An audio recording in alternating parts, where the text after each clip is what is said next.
IMS Asia-Pacific was our first ever event in the region, taking place at the beautiful W Singapore-Sentosa Cove. Industry icons from nearly all countries across the region attended this one-day event, held the same weekend as the legendary ZoukOut festival.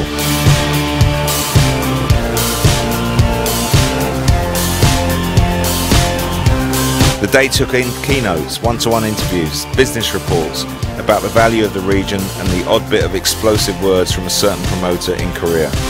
The day started with the first IMS business report for the region, estimating its value at 1/6 of the global electronic music market.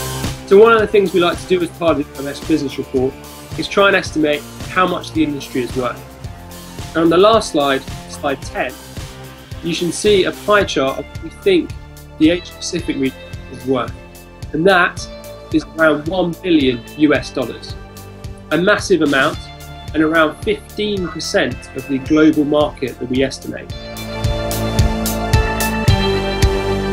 Sandy Montero of Universal Music challenged the electronic music industry in Asia to address the concerns over drug deaths, as its events or forfeit the huge potential of partnerships with brands in Asia. It would mean that over the next 12 years from 2010, we would go through the single biggest growth of the music industry, or the value of the music industry, that we'd ever seen. This is for recorded product. I'm talking about record companies. There's one thing that Asia has a lot of difficulty with, and that is death. Brands are extremely sensitive. Governments are extremely sensitive.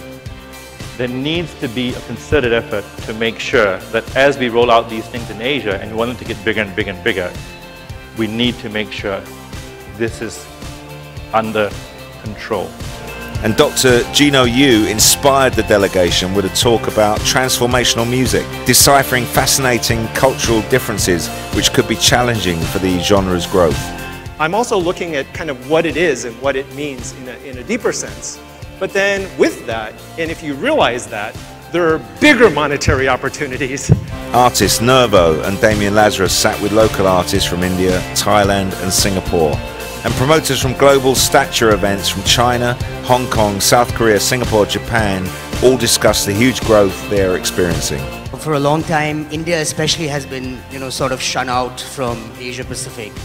Nobody really looks at India. I mean, it wasn't even on the touring calendar, right, a few years ago. It's just come in.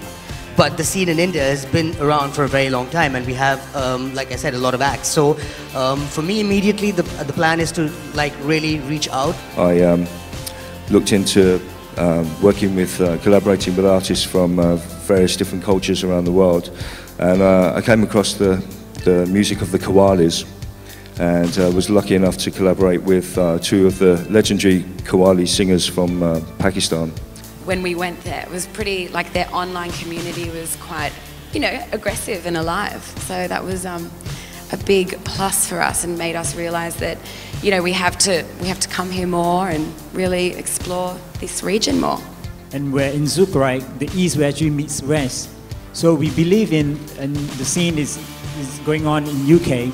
So back then it was just house music, it's getting really exciting, where lots of people who travel around the world, they know about that. So it wasn't easy back then, so you can simply say Zouk are the only club that actually play house music. We're in Hong Kong, that some of the nightclubs, if you behave well as an operator, they do let you, open your bar, till 5, to 6, to 7.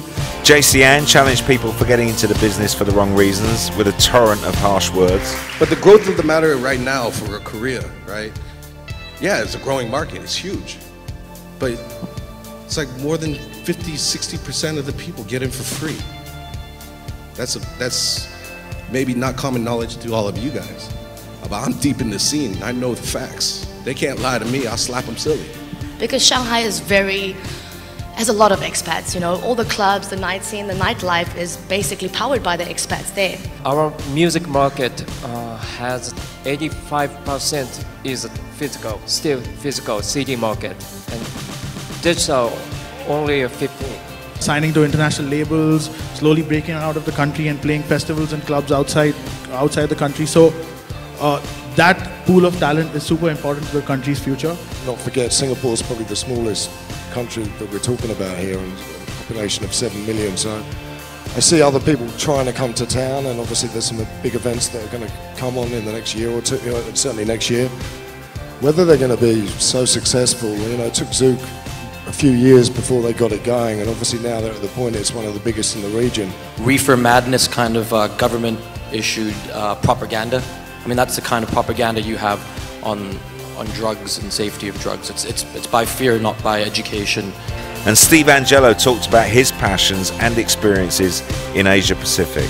We don't see the potential here as much as we should. So I think a lot of people are afraid to come to the region and do shows, but from experience, I think this has the biggest potential in the world. Richie Horton joined the debate about Get Played, Get Paid, hosted by the Association for Electronic Music, trying to ensure that payments end up in the right hands.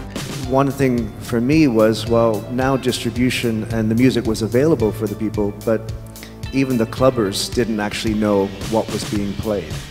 We came from a culture of DJs hiding the white label and not telling people. And that was great in the very early days when it was a very small, insular kind of club society. Basically, Kubo is a kind of platform that DJs and clubbers and club can interact with each other. And the godfather of dance music in Asia-Pacific, Chang, talked about his opening years in 1991, the influence of Ibiza on his club, and then he was honoured with the IMS Pioneer Award for his work in the region. The three biggest countries in the world. Number 1 is China, number 2 is India, number 3 is Indonesia. So these 3 countries alone represent half the population of the world.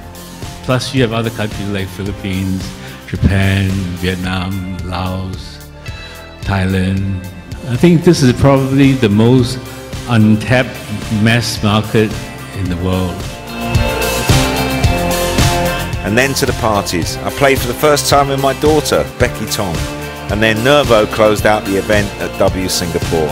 An inspiring start to IMS's first steps into the final frontier of global electronic dance music.